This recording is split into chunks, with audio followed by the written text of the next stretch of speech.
of the time. This is all made for the sake of comedy and poor sophomoric taste. The skits are parodies, and any similarity to real people or stories is purely coincidental. Any insults hurled at any one human is made in jest. We're just covering our bases for when one of you skins your knee on an internet insult. We love you. Again, this is all a joke, whether you laugh or not. Not just the show, but this waking existence. The great cosmic giggle. Try not to take it seriously.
Should you ever be confronted with the temptation of taking that first puff of a marijuana cigarette, don't do it.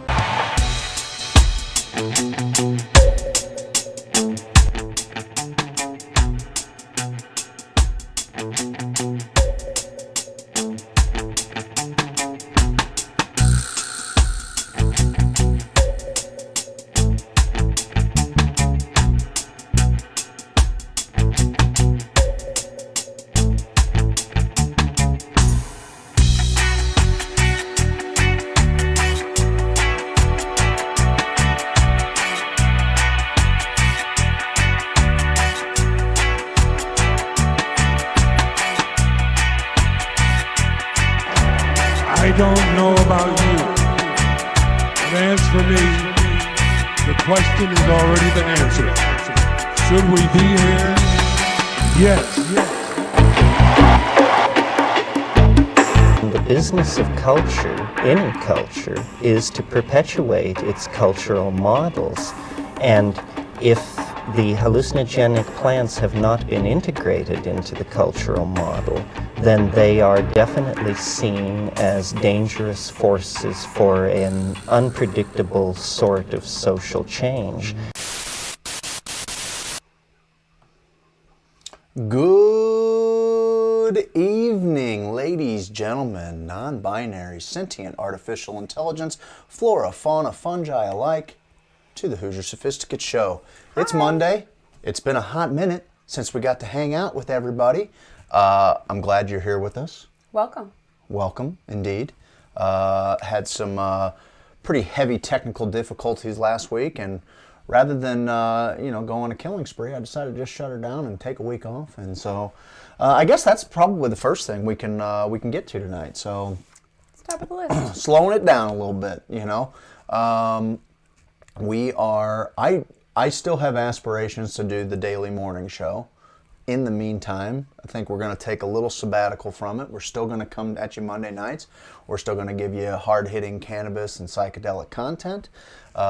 We've still got a lot of really cool events and things coming up. And we're gonna take the morning show by heart. Let's see, we got Brad saying Doji to the moon. Good evening, Chris Smith. Good evening, Allie Taylor. I'm gonna go ahead and flip this back out of here. It's a little Hi bit easier everybody, to see. we missed you last week. Kimberly says, Missy, you look beautiful. Welcome Thanks, back, Kimberly. Hoosiers. Thank you, Hippie Don. We've missed you. Share this stream to all your groups and pages. It's Hoosier time. What's up, Ricky Starling? Thanks for the love, babe. Jessica Evans, hello to you. Hi, Jess. Happy to be here with you, Hoss. Thank you for being here. We're going to try and have a little bit of fun tonight. We've got a plethora of psychedelic articles that have kind of come out over the course of the last 2 weeks. I want to cover. Great.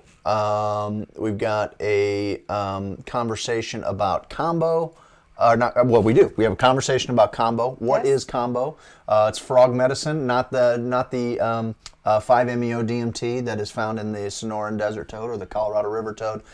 This is a completely different medicine, and so we're going to have a Kambo practitioner, somebody that is very near and dear to us, join us for a phone call in probably the second hour, and it's going to be all things Kambo. So if you have any questions, if you've heard about Kambo, Kambo, you've heard about the frog medicine, we hope that you'll ask any questions that you might have. We're going to be joined by one Jacqueline Kohler, my sister.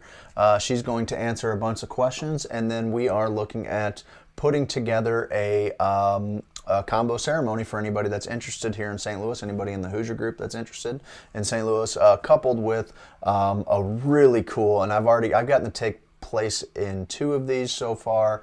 Many of the Hoosiers got to take place in the first one, but a sound healing. It's pretty incredible. It's pretty badass. So we're going to put together a big sound healing probably at the Spanish Society in the upstairs, so we can fit a bunch of people and still be socially Shout out distant. to Dr. Jones, Dr. Tiffany Jones. Tiffany for setting Jones that has all been up. spearheading all of this. I will have an event page up tomorrow. I wanted to get a few more details on what is going on. It'll be 2 separate things, the Kambo ceremony and the sound healing ceremony, but both of them will be well worth your time. We will be very limited as far as how many people can participate in Kambo, but the first 8 to 10 people will be happy they did that. So if you're interested in Kambo, Kambo, stick around. Second hour, we're going to have a great conversation about it. Outside of that, we missed you guys, and I hope all is well. We are, it's about, the roads are treacherous out there. I don't know where you find yourself, but in the St. Louis area, they're pretty rough, and I've seen some people in the Kansas City area say they're pretty bad. My mom said they're pretty rough in Springfield. So I think Missouri on the whole is pretty dangerous, slick roads, so be careful out there doing that. Let us know if you can hear us all okay. What's up, Michael Lohr? What's up, Jerry Gagliarducci? What's up, Allison Christine? Everything is well. Thank you for checking on us. Rock and roll, guys. So, the first point we wanted to get across was we had a kind of an equipment malfunction. Sorry for the scare. Nothing burned down. The studio didn't burn down. Dan Hendrickson's table is completely safe. We did have a piece of equipment meltdown. 45 minutes to make a 15-minute drive. I made a couple of those. It's pretty slick out there. I'm learning that my Mini Cooper weighs about 8 pounds. So even though it's front-wheel drive, it's the worst car I've ever owned in the snow, hands down. Anyway, not to get too far off subject. Just everyone be safe out there. Had a Super Bowl last night. We did have a Super Bowl last night. Wasn't the outcome that our friends in Kansas City were looking for. KCMO folks. But you made it that far. You were one of the last 2 teams playing. This is something that I used to always have to remind my Cardinal fan friends for about 6 years. It's like, there's 30 other teams that wish they were watching watching a team play baseball in October. Same thing goes for football. There's 30 other teams that wish they could watch their team play football in February. Yeah. Do you know what we did get out of it, though? Michael B. Jordan in a commercial. It was the only where decent he took commercial. his shirt off and was just like, I can't even remember if they were pouring water on him. He was in a tub. It was for Alexa. It was glorious. It was for Alexa. Thanks, Alexa, people. Amazon Thank you. Alexa, it was because they got a new Alexa thing. She says, I don't think that they could put it in anything more beautiful except, and then she started daydreaming about Michael B. Jordan being the Alexa. And you know, I feel like Alexa understands that women make major purchases within the household, and they hit that nail right on the head. Probably not a bad play. Not a bad play at all. Oh, the mediocre bowl. I didn't... Once again, like I've pretty well pledged in 2015 to never watch another NFL football game. So to say that it didn't really captivate my attention would be an understatement. I try to allow some sense of normalcy for my sons and for them to stay tuned into pop culture. There was a time, babe, that like when people would say this about the Super Bowl, how like they weren't watching or anything, like it would make my brain melt. Like I could not understand anybody who could even take that stance, and I'm actually. We were just talking about metaphysics the entire time. The Super Bowl. Yeah, I really wasn't paying attention. We were talking about magic and everything else. And Robbie Dodds, he did have me in an ab trance, and I'd like to say that his abs are his best feature, but it's all chest and shoulders for me, bud. Like it's all chest and shoulders for me. No doubt. So yeah. So I don't know. Tom Brady turned out to be pretty good again. You can blame it on the refs. Looked like the Chiefs didn't have a right tackle the entire night, so they just got outplayed. It happens. Shit happens. They got outplayed and outcoached. Outside of that, yeah, let's. If there's anything on your guys' mind, anything going on, I believe Steve's got a big camping trip at the end of the month. Everyone's still planning on going and seeing some aliens. Be careful with that, because it's like a 10 degrees Fahrenheit outside right now. I for real hope that it warms up for you guys from what it is now, because it is just brutally cold outside. The other night we stayed at a little Airbnb out in wine country, and it was so cold that like there was stuff in my car frozen that didn't even have any moisture in it. Like it was just so cold that even dry stuff was frozen. It was quite crazy. What's up, Hoosiers? What's up to you, Saw Dog? We're missing you, Dan. I can't wait to hang out with you again. I think I think we've got maybe a date on the books. I'm pretty excited to make that happen. I know. I don't plan on giving any details. I just want to let them know that I'm coming that way. I'm coming to you. I'm that important. I don't know. Saturday's low is negative 18 degrees Fahrenheit. Pass. Hard pass. I'll pass on that. Hi, Missy, looking good. Hey, stop hitting on my wife, Dan. Stop hitting on my wife. Hi, Dad. I love you. Yeah, that's kind of what we got going on. I guess we can start out with just a story that kind of infuriated me, especially as we've talked a lot about the lack of medicine in the Missouri cannabis market. And you know, I should qualify that with people use cannabis for all kinds of different reasons to help them medically. It's not all about cancer protocols. So I certainly understand that, you know, flower and even, you know, just regular distillate edibles are still helping people through different ailments and illnesses.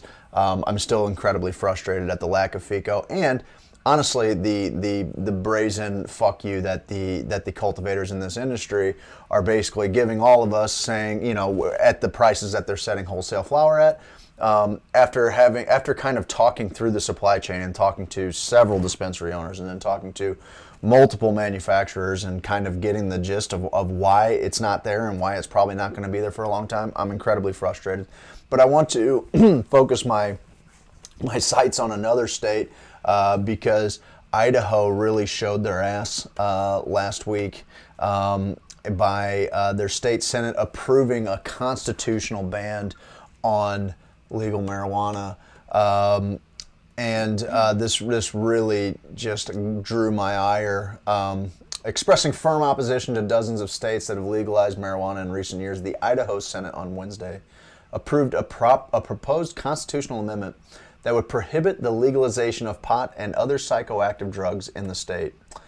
The Republican-dominated Senate just barely mustered the 2/3 needed to pass the measure with a 24-11 vote. If the House approves the legislation with the required 2/3 majority, it would go before voters to decide in 2022, where it would need a simple majority. Republicans have majorities in both chambers, and some senators said they voted in favor of the amendment to simply allow the voters to decide, which is a horseshit deflection. Senators, we have a duty to protect our children, our families, our communities from the scourge of drugs and the drug culture we have seen go clear across this nation. Republican Senator C. Scott Grow said in opening the debate on the guy's name's Grow, for Christ's sake, said in opening the debate on the Senate floor for the legislation he sponsored. Backers of the amendment said it's needed because surrounding states have legalized pot and they fear it could happen in Idaho. Senators claim states with legalized recreational marijuana have experienced a decline in health, crime increases, and huge expenses that outweigh tax revenue from marijuana, all of which is false.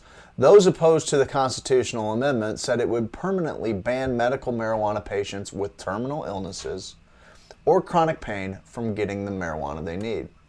All 7 of Idaho's Democratic state senators voted against it, citing the need to keep medical options open for marijuana and new and experimental drugs that could help patients.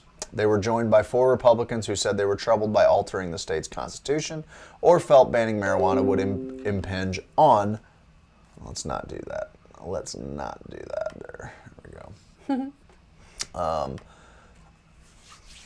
Impinge on personal freedoms. Having lost 3 close family members in less than 4 years, I know what writhing in pain looks like, Democratic Senator Janie Ward Engelking said, and I know when pain becomes too intense and all hope has fallen off the cliff, people seek a small amount of relief and a single ray of hope, and I believe medical cannabis is a humanitarian issue, not a substance abuse issue. Preach. Idaho is one of only 3 states without some sort of policy allowing residents to possess products with even low amounts of THC. The psychoactive chemical in marijuana. Residents can cross the state border in nearly every direction and find themselves in places where marijuana can be bought for recreational or medicinal purposes. Lawmakers defeated attempts in recent years to legalize medical marijuana in Idaho, but support for medicinal marijuana use is growing in the state, with legalization activists trying to get an initiative on the ballot in 2022.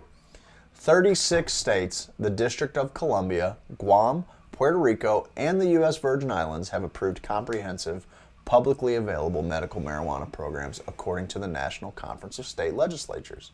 15 states and 3 territories have legalized recreational marijuana.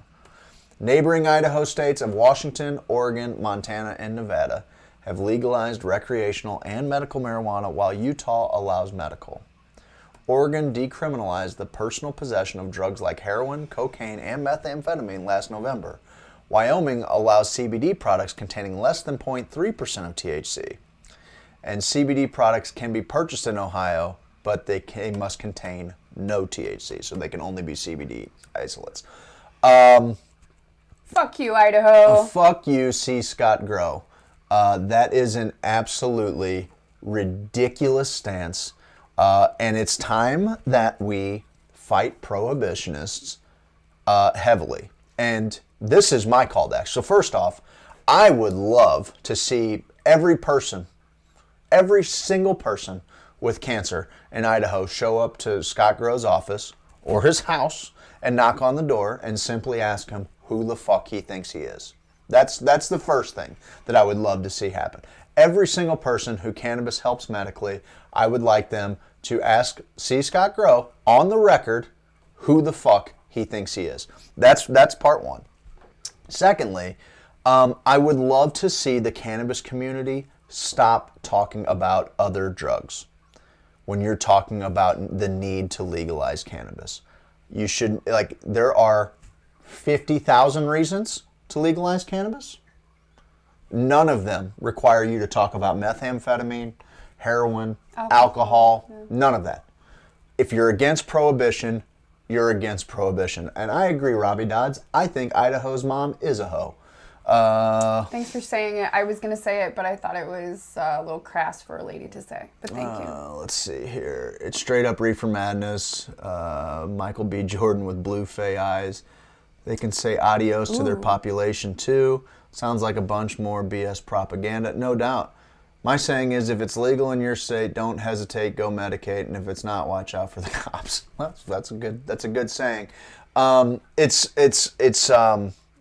something that I would like to see everybody in the cannabis community, knowing how difficult this fight has been, knowing how nonsensical the war on drugs is, specifically cannabis. I would like to see everybody refrain from talking about, well, they've got better things to worry about, like methamphetamine or heroin. No, the fuck they don't. No, they don't. They don't have to worry about any of those things. Methamphetamine, heroin, alcohol, none of that has anything to do with cannabis or why it should be legal. We need to go the other way and talk about all of the benefits. We're selling benefits here. We are trying to move away from a fear-based society, right? We don't need to make our decisions in fear anymore. And that is something that fear is a great motivator. It's how we get people to do all kinds of unbelievably just ridiculous things. You know, we that's tell how them. all of Germany was positioned to fight World War II, was based in fear, right? Sure. Like, we were fearful of them, but they were very fearful of us, and it caused them to do terrible, horrible things. Yeah, I don't eat a fucking potato again. I like it, Solid Dog. We're gonna take the fight to them. Shut it down. No more potatoes, especially no more Idaho potatoes. CJ says hello to us. Hello, CJ. Hi, CJ. Hello, Green with the Envy Weed. It really is such bullshit, and it's just incredibly annoying. You know, like, I More than want to anything. believe in the goodness of people, and I want to believe that the people who are spearheading campaigns like that truly believe that in their hearts. But I just know that it's all finance driven. Like, I don't believe that you get to a level in politics that high without being just constantly bought off, you know? Yeah, I mean, I tend to agree. I think that this guy's probably, 68 years old, 70 years old, and probably buys a good level of this shit, you know, I mean, being where he's from, you know, I mean, we know Idaho to be a really conservative state, not just, you know, politically, but just in thought and ideology, you know, so... Yeah. I don't know. It's just... There's a lot of people out that way that don't even drink coffee. Yeah. Right? It's just a great call to action on, you know, what needs to be, like, how we can be better. Because we already, like, I'm not telling anybody anything on this show. I'm not telling you how good cannabis is on this show. We all connect in plant medicines and in cannabis in particular. But, you know, there is, like, a really bad habit of people saying... You know, well, this is so much safer than alcohol, or this is so much safer than methamphetamine, or this is so much safer than McDonald's. Yeah, it's safer than sugar. Like, you know, that's fine, you know, by a long shot. But so is, you know, methamphetamine. I mean, so is, you know, so are these drugs that we have, you know, have vilified for a long time. Nobody, you know, when people talk about, for instance, methamphetamine or heroin or anything, they equate that with mugshots. Right? When we think of methamphetamine, we think of toothless mugshots and people that robbed liquor stores and things like that. And very that's low certainly income, that's certainly a part. That's certainly a thing. But there are also very high functioning, very successful drug addicts of all types. I mean, when I lived in Jefferson City, I worked for a lobbyist that was in his own right a millionaire, and all of their friends were addicts. Very high functioning, very well educated, happy families, happy children. Totally. All of them. Thank you, Green with Envy. We try to have some fun on here and try to have some educational conversations. And Robbie, I think that's a fair question too. It's at least a fair point. You know, when we talk about the opioid crisis and the number of opiate overdoses and things like that. Is the cat getting you? My toes are getting attacked by a kitty right now. Hang on, I'm gonna be right back. I'll make it my cat. It's important to point out to people that a vast majority of opiate overdoses are with legally prescribed medicine. You've been waiting for that forever, huh? You guys, my dreams just came true. This is Cicely. Say hi, everybody. She's being naughty and she's biting our toes. She's out of here. Anyway, so yeah, I think it's fair game. Although I try to move away from, I try to move away from all prohibition talk as possible. I tried to really lean into because we know when we treat personal responsibility. When we treat negative addictions like diseases, they get better, right? Like we know that when we change the model. What's she doing under there? She's biting toes. They're all calling. When we change the model and we give people clean needles and places they can do their drugs that they're safe and people don't have to worry about being raped when they're under the influence of whatever they're doing, they use less and less to the detriment of their own lives, right? And so let's burn it all down and start over again. Yeah, well, yeah. I mean, I think that we can just be better. We've been fighting this prohibition battle, so let's not allow them to then shift the focus. Like, we're already winning this battle. 36 states have some kind of legalization. Absolutely. Once we get it to where, and there's a very good chance that the Democrats are going to pass something at the federal level this year or next year. All of those things are very possible. So let's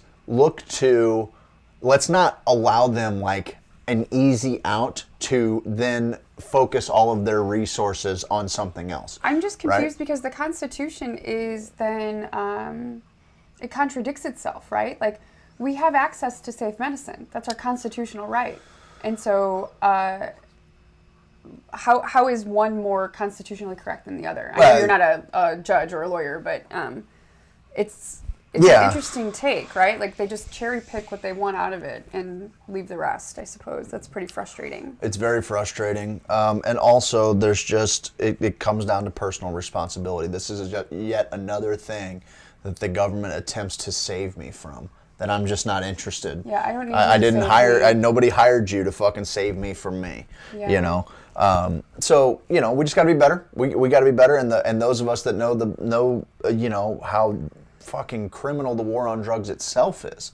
Okay, the amount of people that are in prison for simple possession, you know, it's staggering. I did see, like, for a little bit of good news, that veteran who got like 30 years for cannabis in Alabama. 30 years. I saw that he's going to get released. So that's great. He sat in prison for 4 months or in jail for 4 months or whatever. So that's, you know, whatever, very frustrating. I was on 15 different pills for chronic pain for 6 years, stopped taking all of them, started smoking weed and haven't looked back. The weed helps me, the pills would have killed me, true fact. Glad you're okay. You are, no doubt, very glad that you're okay, and I hear that story quite often. Pretty often. Very often. It's really hard to, be at the front of it, I suppose, and we hear a lot of stories, and people want to contact us and talk to us about the way that we think that they should move, as though we're some kind of authority on it, you know. And it's really, it's a constant challenge of keeping your heart and your mind balanced, because if you're paying attention, you should be angry, right? But then there's this whole distraction of the sadness and the sorrow that comes about with it as well. And it's really hard to stay inspired, and it's really hard to stay motivated to want to come back and be a light, a source of light for people, you know, like a beacon of light and all of that sadness. No doubt. Yeah. No doubt. So, yeah, man, let's just be a little bit better. Let's consider that, you know, we empower the cartels, we empower all of this drug violence, we empower all of these things by making them illegal. We prop up the black market. We overregulate things. With more regulation comes you know, bigger opportunities for people to then come and undercut the market, and that's where all of the violence comes from. I may be stoned, but that background makes Craig look like he has an afro. Oh, that's kind of funny. I'll just be the Sphinx myself. That's really fun for me, actually. Yeah. Anywho, got a couple more. I got some. So the longer you're on pills, the more you will take for pain, but don't realize what it does to your body. No question. No question about it. Yeah, your liver and kidneys can only handle so much, right? So we've talked about several different, multiple times on this show. We've talked about how neuroscience, or about how LSD frees brain activity, how DMT helps cause neurogenesis. So we're seeing growth with both harmines and harmalines, things like Syrian rue, things like ayahuasca brew. When DMT is introduced and then harmines introduced or harmalines introduced, you're seeing like the brain, the neuron growth explode in the brain, which is really, really interesting stuff. I've told the story on our show for years about how half of my face was paralyzed, and then I had an experience with DMT that it helped me move my face again. Like it brought back signals firing in my face. I had a hypothesis, knowing that brain scans came back when psychedelics were present, and they lit up all of these different brain centers. If you haven't seen the brain science on this, like, do yourself a favor and spend 15 minutes looking through the scans of a brain when it's using LSD or... I will...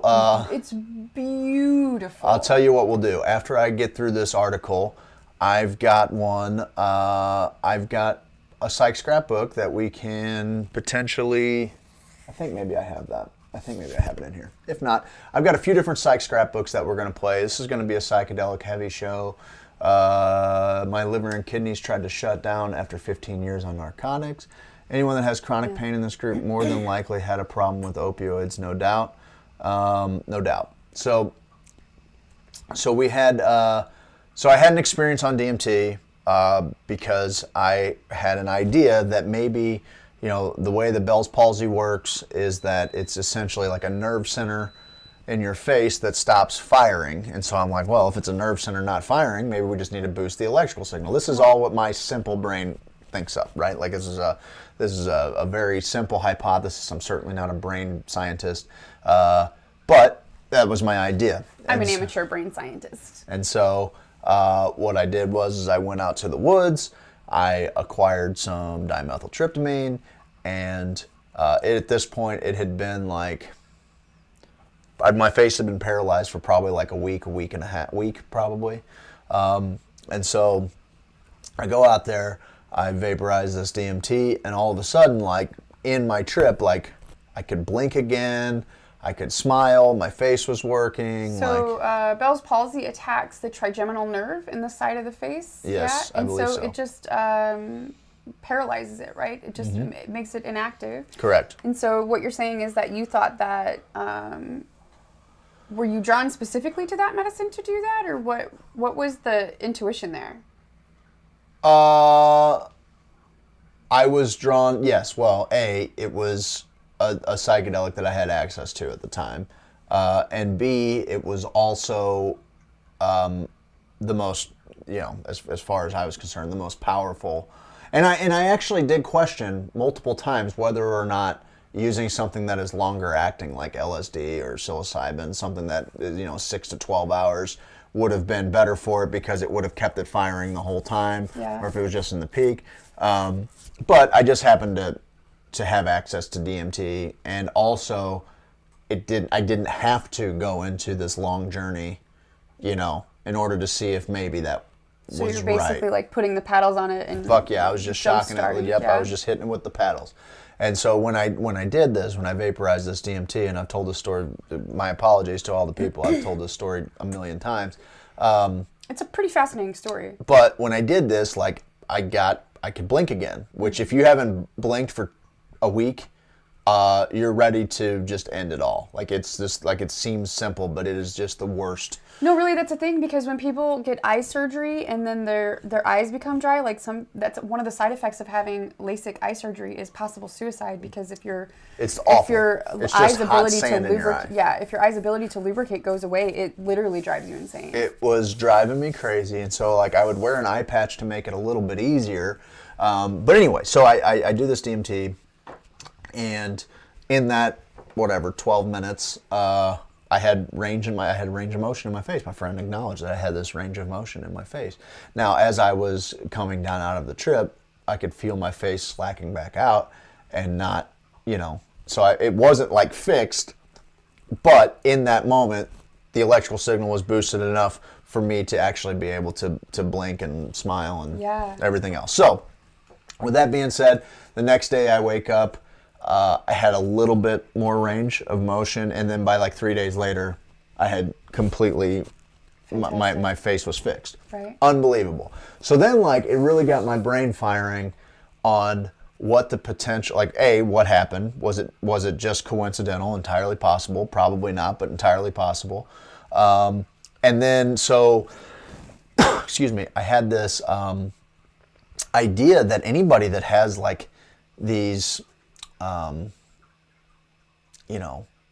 paralyses, stroke victims, anything like that, like, what could psychedelics potentially do for people that aren't able to, to move different muscles or whatever simply because of brain centers not firing. Right.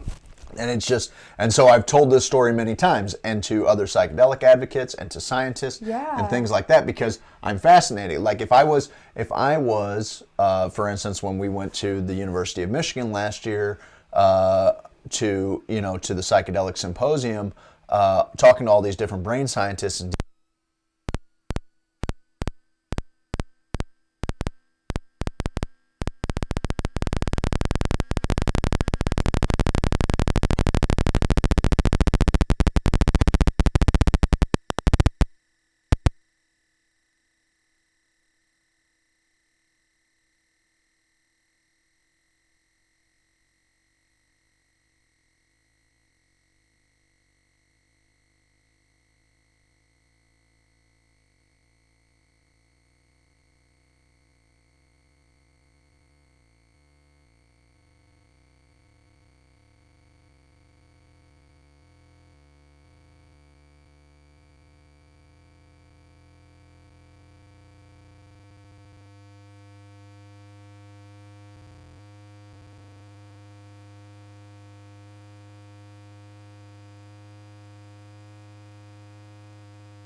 guys.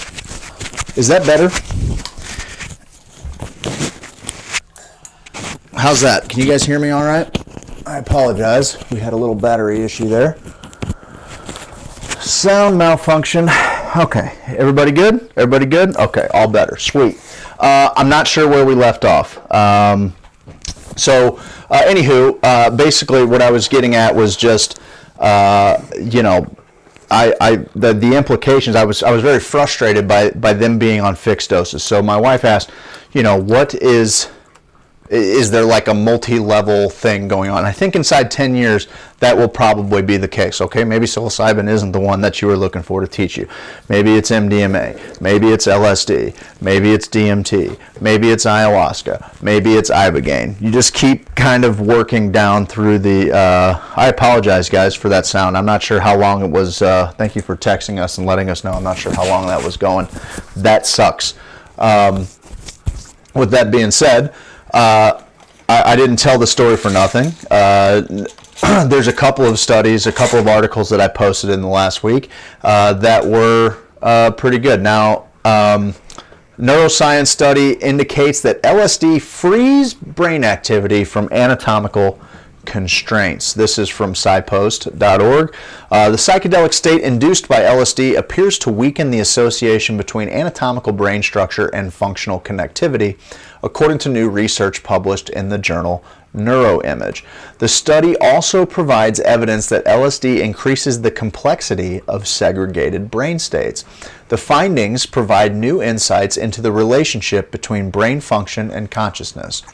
My main interest and the focus of my research is on understanding the neuroscience of human consciousness, said study author Andrea I. Lupi. At Lupi, Loopyluppi, a Gates Scholar at the University of Cambridge in the Cognition and Consciousness Imaging Group. What's up, guys? Wish I could stay for the show. Got to get the kids to bed and put myself to bed as well. New job has me getting up at 4:15. Dennison, I appreciate you swinging by for a minute. That's one of our sponsors from Native Hemp Extract, reminding you guys for all of the best hemp products, including their D8 gummies, which are like my new favorite thing. If you go to nativehempextract.com, enter code HOSO, H-O-S-O, capital H-O-S-O, you will get a significant discount on everything there. And I mean, you're talking about a 10 count of 25 milligram gummies, so 250 milligrams of Delta 8 for about $26 with the code. That's not a bad deal.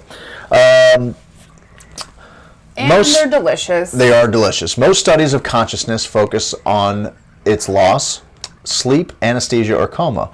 But we think that a complementary way to obtain insights is to study states of altered consciousness, such as the psychedelic state induced by LSD. Consciousness is believed to involve the integration of multiple segregated brain networks and their subnetworks, and the researchers sought to better understand how these patterns of brain connectivity varied over time under the influence of LSD.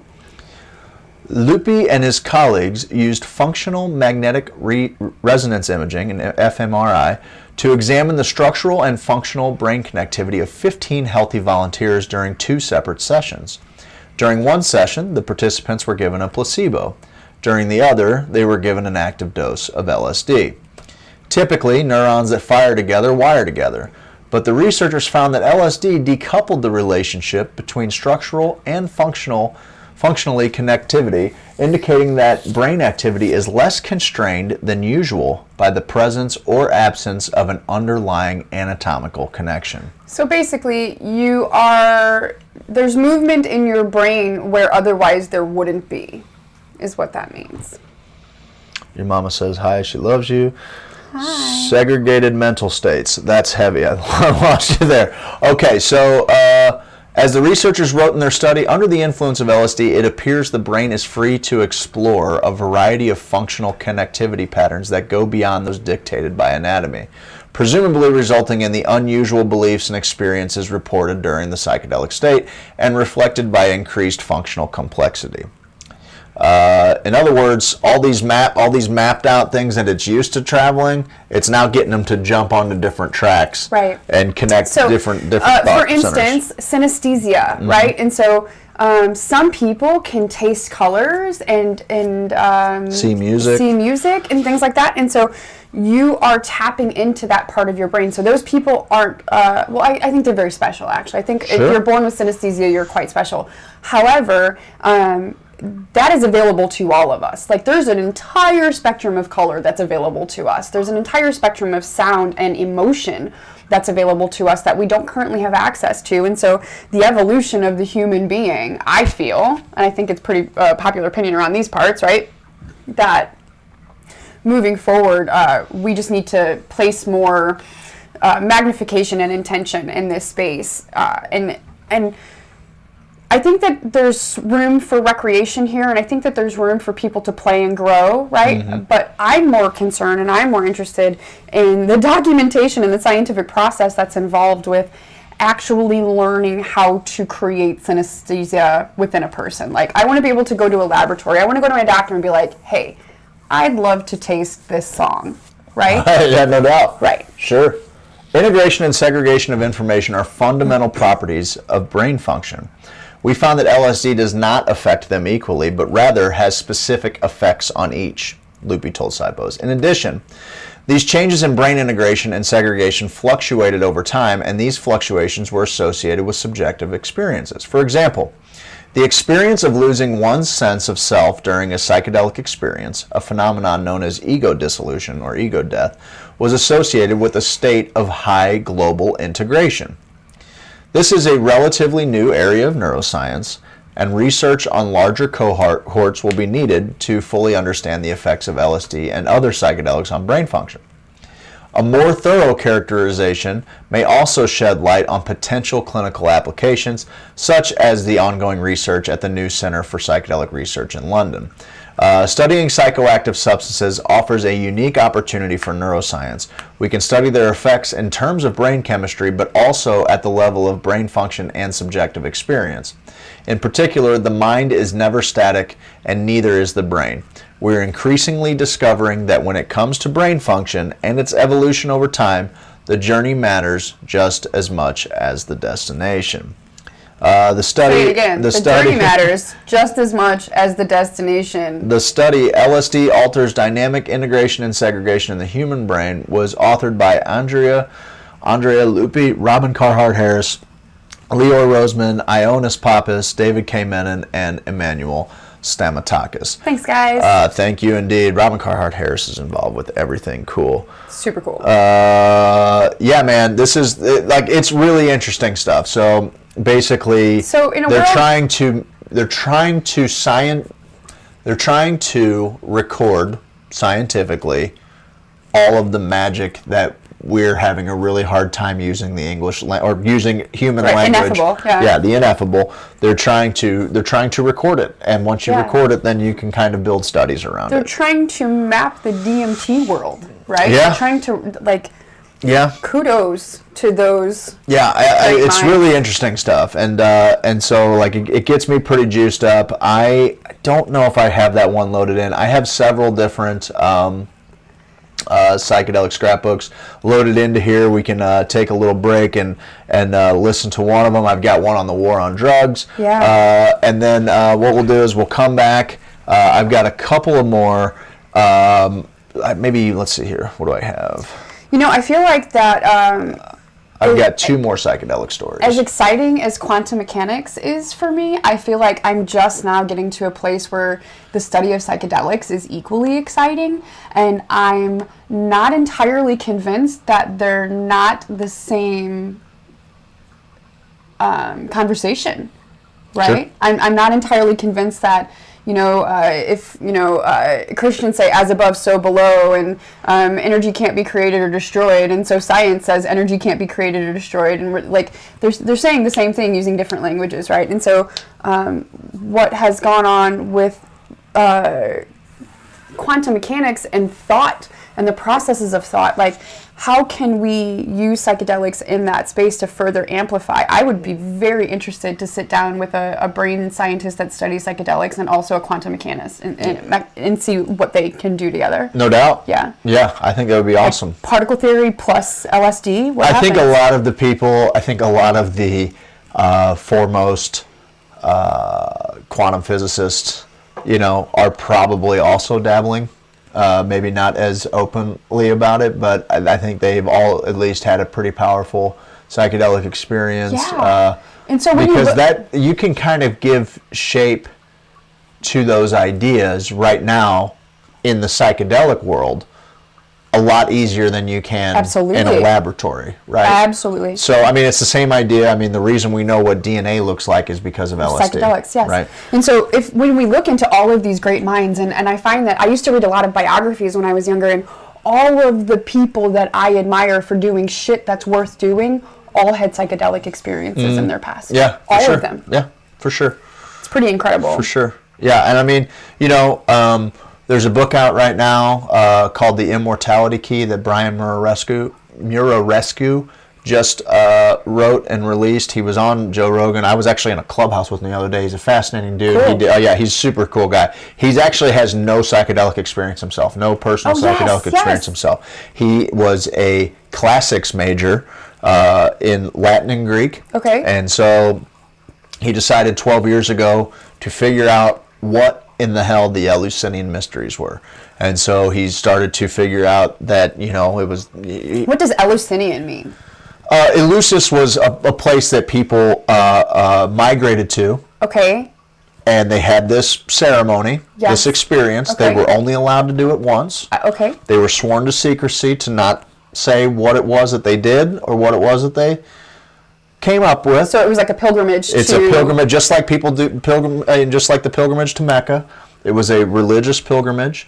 They would have a ceremony, and then they would come back from this ceremony. They were only all allowed to do it once. Yeah, and basically they were shown that our existence is eternal. Lovely. So it gave them the reason why they had to keep it secret was because it was heresy, It is heresy. To the Greek gods, it was heresy to. At that point, this long predates Christianity, but some of the greatest thinkers ever went through this. Certainly. Plato. And so he wrote a book on the topic. So he wrote a book called The Immortality Key, and so for 12 years he's been traveling all over, looking at ancient text.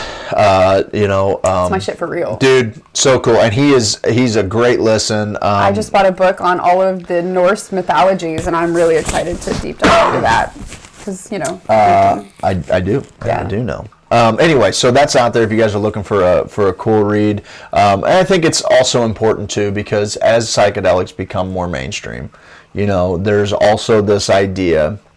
And by the way, I am all about protecting,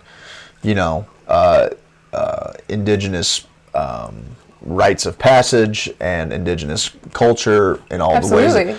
But also, the medicine doesn't just belong to the but tribes.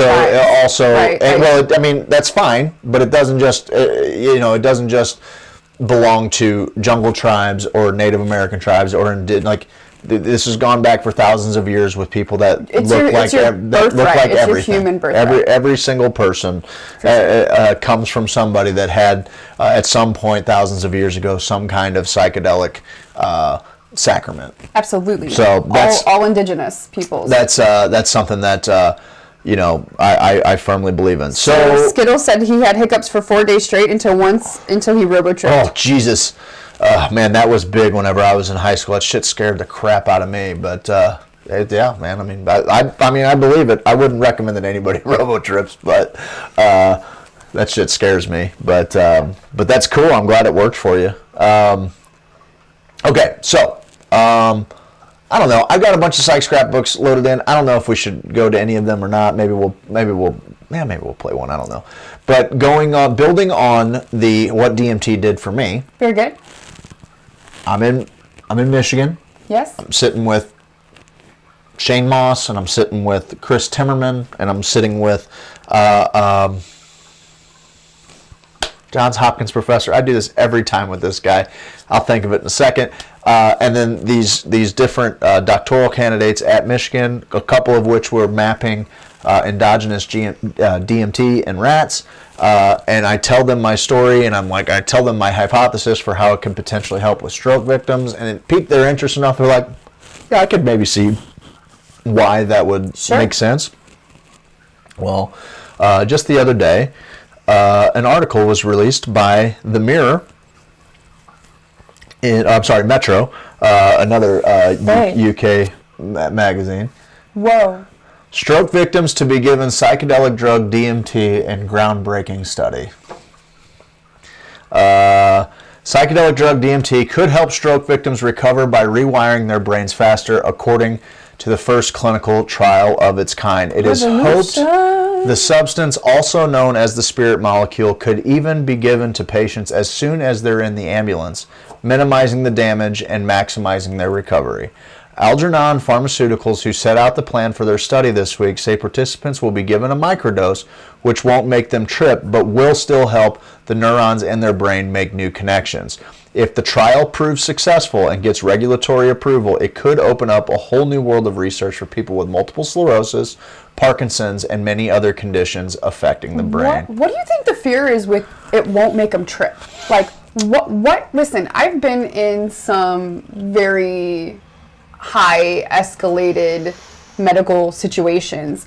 You are already tripping. Like, it is already psychedelic to be in that much need medically, right? And so, who cares if they trip for 10 minutes in the ambulance on the way to the hospital? Yeah, no doubt. No doubt. I think that there's a level of they want patients to be, cognitive so that they can actually, coherent so that they can actually have a conversation with them. But this is exactly what. So a couple of things. Well, maybe I'll read this article because I'm not sure if they touch on this yet. But among the study's global luminaries is Professor David Nutt of Imperial College in London, Center for Psychedelic Research. He's basically Robin Carhart Harris's boss. This guy's awesome. He's like king anti-prohibition. He's just an awesome old English chap who just like calls out the nonsense for what it is. Very good. Which has looked into potential of psilocybin to treat depression. Algernon, based in Vancouver, is the world's first company to try using DMT for strokes, and if they get promising results, they hope to be fast-tracked by regulators in the U.S. CEO Christopher Moreau told Metro, since we're dealing with stroke patients, we will be using the sub-hallucinogenic dose, which in preclinical studies has still shown to improve neuroplasticity. Okay. It will help the brain heal, even though patients aren't having the psychedelic experience, and we really don't want that if your patient has just had a stroke. Brain doctor. Algernon had been buoyed by a study last year in which blood flow was blocked off for one half of the brain in rats. They are getting to it. Rodents who were given DMT recovered motor function and rebuilt brain cells more efficiently and had fewer lesions on the brain. We're going to take that information now and move very quickly to test it in humans, Moreau said. He explained how there is still very little available for stroke victims in the immediate aftermath, and that DMT could help fill the void. Part of the problem is that the two main types of stroke are very different and require different types of treatment. Ischemic strokes occurred due to a blood clot blocking a vessel in the brain and are often treated with a blood thinner. But if you did this for someone suffering from a hemorrhagic stroke caused by bleeding in or around the brain, you would kill them. For this reason, patients have to wait for a CT scan, which could take hours, leaving more time for the brain to incur damage. Moreau said the sooner you can start to treat post-injury, the better. DMT may not benefit hemorrhagic, we don't know, but we're hoping it won't cause them any problems because then we don't have to wait for the CT scan. We can just start to treat in the ambulance. Stroke is one of the most devastating illnesses someone will experience, and there's some research going on, but no breakthroughs. This could be quite exciting for medical science and neuroscience. Yeah. Psychedelics, if we can unlock their potential to heal the brain, it could be a whole new area of development for other issues too, from MS to Parkinson's and so on. Okay. Only healthy adults will take part in phase 1 of the trial, which aims to establish if DMT is safe enough for treatment. It is. There's no LD50. You are literally made of DMT, by and the way. what doses will Literally. and won't make people hallucinate. Good luck with that. Mr. Moreau says the next phase will involve both short-term and long-term treatment of stroke victims as well as rehabilitation. He added, this is a relatively short trial because it's an acute event. We're not treating cancer, which could be a year-long study. An event happens, and literally within 24 to 48 hours of a stroke, patients are already in rehabilitation. When there's a resolution, either the bleed is stopped or the blockage is open. Within hours, the brain is starting to try to rewire. We don't know how long that rewiring goes on. There are lots of cases of people who have recovered from a stroke deficit many months after. Okay. Their vision returns or their motor skills come back, so that suggests the brain is in the constant flux of healing and rewiring. And if results are promising, Algernon plans to apply for a breakthrough designation with the FDA, meaning their U.S. regulator will work with them to get them over the line faster. Mr. Moreau hopes the fact that they are dealing with sub-hallucinogenic doses will work in their favor. Probably. It comes after a clinical study was launched in London to see how DMT could be used to treat people with anxiety and depression, also the first of its kind. Researchers hope an improvement in neuroplasticity and a disruption of ruminative neural pathways could essentially reset the brain and help people achieve breakthroughs in therapy. Huzzah. So, awesome. Very awesome. I'm not validated because I just had a simple idea, but Well, it's cool that other people have this idea. Listen, everything's turning on.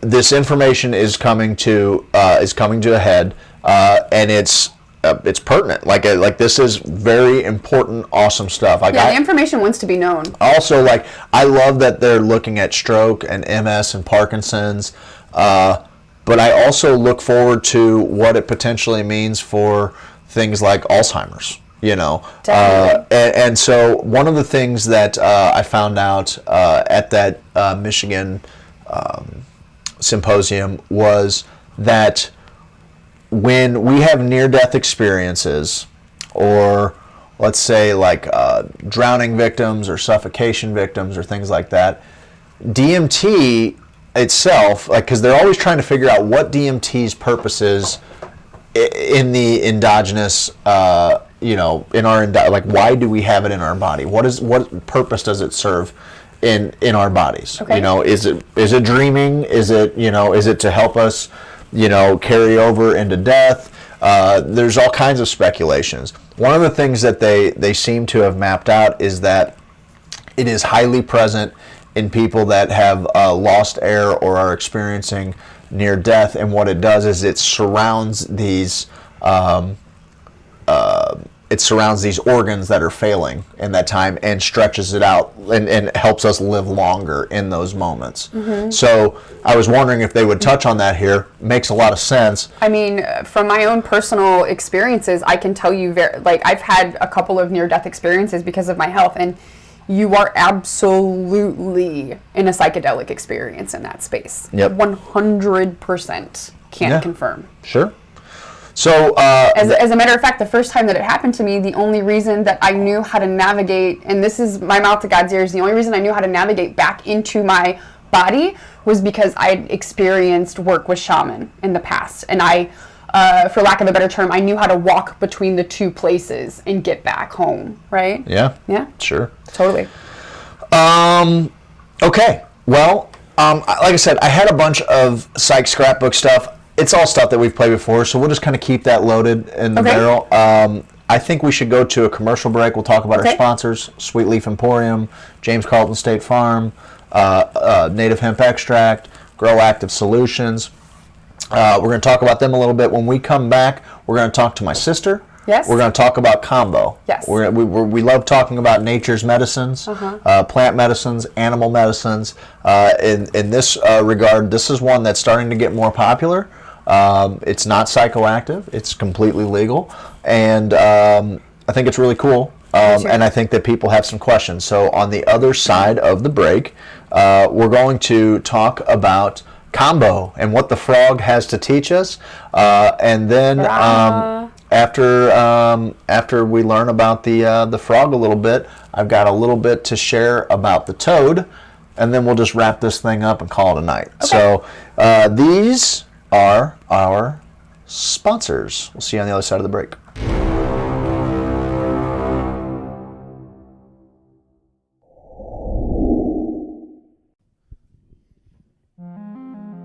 James Carlton Insurance 314-961-4800.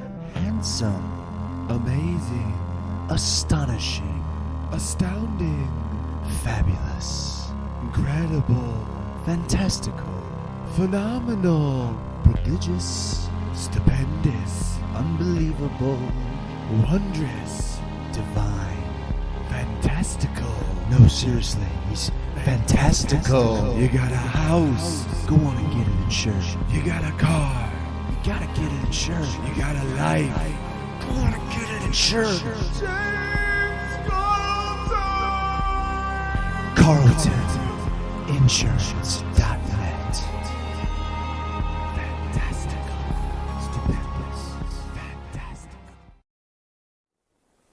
Hey, boys and girls, I'm talking about native hemp extract. That CBD. That CBD. Inside of me. Inside of me. That CBD. That CBD. Sweet delicious CBD. That CBD. That CBD. Got the CBD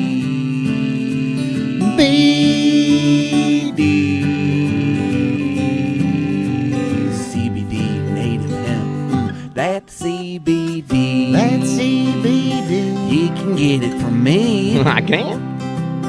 That CBD. That CBD. Inside of me. Inside of me. That CBD. That CBD. Inside of me. Inside of me. Inside of me. Inside of me. Inside of me. Inside of me. No. Inside of me. Inside of me.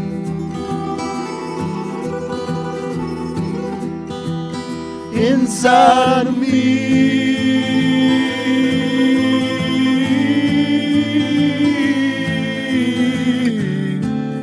Native hemp extract. 1,800 milligrams of total cannabinoid goodness from Pike County, Illinois. Get yours at HoosierSophisticate.com.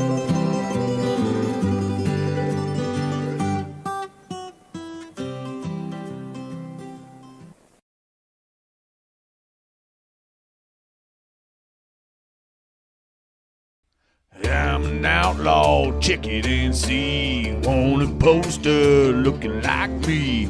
Checking the swamp man for a pretty girl.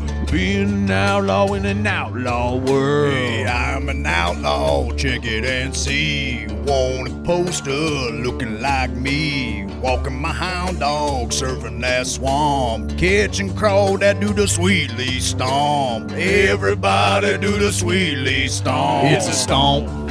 It's a wiggle, turn around, a little tickle. It's a stomp, move your feet, head on down to Sweet Leaf. Head on down to Sweet Leaf. Head on down to Sweet Leaf. Dude, man, get on down to Sweet Leaf Emporium and do that Sweet Leaf stomp, man.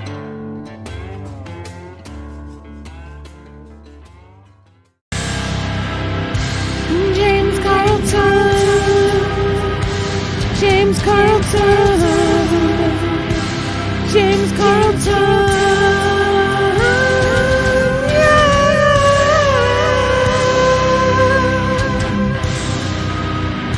You gotta get your insurance, gotta get that State Farm insurance. You think you found the best insurance agent in the game? Well, I got news for you. I did, and it's James Carlton. State Farm. CarltonInsurance.net.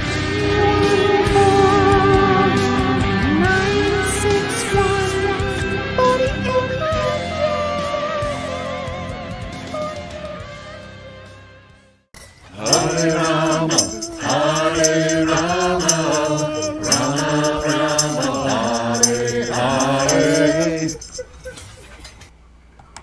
Welcome back, ladies, gentlemen, non-binary, sentient, artificial intelligence, flora, fauna, fungi alike, to the Hoosier Sophisticate Hour 2. It's Monday night. I don't know, what is it? February 8th, the year of our Lord 2021.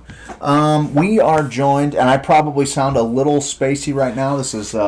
Here, you can just talk to my You know roots. what? Just I will talk talk to my right roots. here. I'm going to motorboat my life. No, I think we are... I should be coming through okay. I'm looking at the levels. It's fine. It just might sound a little bit more distant.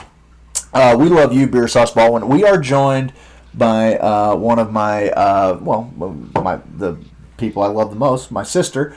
She's one of the smartest. She's made of love and light, and we love her so much. And so she... on top of her name is Jacqueline Kohler. Yes. Yes. It's a Kohler extravaganza. It is a Kohler extravaganza. You guys are getting hit from all angles by Kohlers this evening, and she's been doing the work. She does all the work. She does the work. She does all the work, and she has all this news about this I wouldn't say it's new medicine. It's been around for quite a while, I would say, but it's kind of coming to the front of the hive mind, and more people are interested in it. This is not to be this. It's called Kambo. It's Kambo. It's frog medicine, not to be confused with the toad medicine 5-MeO-DMT. So I wanted to give her an opportunity to talk about it because it is very interesting. It's completely legal. She is a practitioner of Kambo, and so we are going to ask her some questions. What's up, sis? Hi, thank you for having me on the show. I can't Thanks believe for being this is here. like I'm the so first excited. time. It's like the first time you've been on here. It's just crazy. I know. You know more than all of us. You said something earlier that really resonated of no longer living in fear and moving forward with love, and I feel like that's exactly what Kambo is for me, is a tool of dropping what everyone else thinks and doing what my heart says. And Kambo has been that for me from the first time I received it. The first time I ever had it on my body, I knew I was to serve it to people, and I just completed my training, and so now it's time to do that, and it feels really good. I'm grateful to have an outlet to connect with people and share what it is and how it's helped me and how I hope that it continues to help many. So Lovely. That is a similar message to what happened to me when as our dad was dying, and I got an opportunity to sit in ayahuasca ceremony. Like, it changed my life so much, and I got pulled into a clubhouse the other day, which, by the way, we got to get you on there because you're too brilliant to not be on there. I'll do that right now, got as a some matter of advice fact. too. Yeah, but I feel like, it was, I felt like I had to go and start evangelizing about this because of what I thought life was about, and then how drastically that changed after having such a life-changing experience. And so I'm interested to talk about Kambo a little bit, and I guess where we should start is Maybe tell us a little bit about yourself and your journey. Yeah, okay, let's do that. Let's do that. Okay, so, oh goodness. Well, definitely I would say that Dad was the catalyst for my spiritual awakening. Whenever he was sick, I had an old friend of mine mention Kundalini Yoga to me and how I needed to take this class with a teacher. And I believe it was probably after he passed that maybe right before I had started to connect with it, but I got really deep into the practice after he passed, and it was my way to get high without all of my previous substance connection. My third class, my teacher moved her arms, and I remember seeing like 10 arms and thinking, holy shit, I'm high like LSD without LSD. And there was something there for me that really resonated when I was that young, to get to that space without ingesting anything. And so then I stayed on that and kept practicing Kundalini Yoga, and now I'm over 1,000 hours of yoga studies in, and love my yoga practice, and have had medicinal medicine work as a part of that as well, as before Dad passed as well, with Aya, and just allowing myself to go into some deeper healing. I would say that it all found me right when I needed it most, and same with Kambo. So now I'm continuing forward. I'm a yoga studio owner here in Springfield. I'm a body worker, massage therapist, energy worker. I'll be a Reiki master this month as well. So really all things spiritual realm for me is very normal, and I forget that we have a lot of people that still need guidance, and for us to plant seeds of there being another way, and us guiding them to true truth rather than kind of what society feeds us as the reality they want us to be in. So very good. Yeah. And so Kambo is frog medicine, and it is from the Amazonian jungle. It's a secretion from the green monkey tree frog, the phylum Medusa bicolor. And so they live up in the trees. They have no natural predators at all, except for us. Deforestation is the only thing that can actually wipe them out. And so the story goes that there was a tribe that his people needed something because they were experiencing lethargy and other things. And during an ayahuasca ceremony, he was guided to connect with this frog. And so now there's many tribes that sing to these frogs, and they come out of the trees and they stretch them, which induces stress for the frog to secrete its peptides. And the peptides have many benefits, from being antioxidative, antimicrobial, antihypertensive. They build the immune system. They remove candida from the gut. I mean, it just does so many amazing things for the body. No psychoactive effects. Pretty short ceremony compared to Aya or mushrooms or LSD. And regards to like 20 to 40 minutes with maybe another 20 to 40 minutes of integration, depending on how long you want to kind of be in that space, getting some clarity from the work that you did. So it's really effective, and we can just start with that, and then you guys can ask whatever questions you may have, because there's quite a bit about it, and I'm really excited to share. So what do you want to know? Okay, so it's me, right? So what's your favorite part of it? Like, what's your favorite part of the experience? Oh, goodness. I think almost how much my ego hates it, honestly. Okay. Like, the self-application course was so empowering for me, because I went from having someone else put the medicine on me to me learning how to put the medicine on myself. And when I realized that I had the ability to be full on in control of my healing in that way, there was something that was so empowering. And I remember day 2 hearing my ego be like, oh my fucking God, you're putting this shit on me again. And me being like, yeah, we're doing this, you know? Nice. And just like pushing through that and getting to this space of realizing like black and white, good and bad, evil, good, like it's all there for a reason, and finding this neutrality in the human experience, and just going deep into my patterns. That's like the new thing that I'm geeked out about with Kambo, is like, it started as a way to clear energetics and to work with abundance, because that's what I was told it works really well for. Okay. And then when I got to the self-app, my teacher is really into a modality of a Chinese technique similar to Qigong that utilizes the patterns of consciousness. And so now it's like, here are the unhealthy patterns of consciousness. Let's look at them. How do they play out in your life? How do you want to shift them? Let's get into qualities of the heart, and let's look at like, how does that play out and what you want to replace it with. So I feel like it's transforming me on an internal level, quantum languaging wise, and like getting into where my wounds really are and how I can shift them. So I geek out on that, because I like being in control of my mind and changing my life and shifting my consciousness. And it's like so unknown that it freaked me out at first, and now I just feel like this whole new chapter is unfolding. And if I can guide others to feel whole and full and empowered in that way, then like, why not? Absolutely. No doubt. Let's run it back just a little bit for everybody listening at home. Let's tell them how this is. Let's tell them the application of it, and how and what this actually looks like. Like, what does a ceremony look like to you?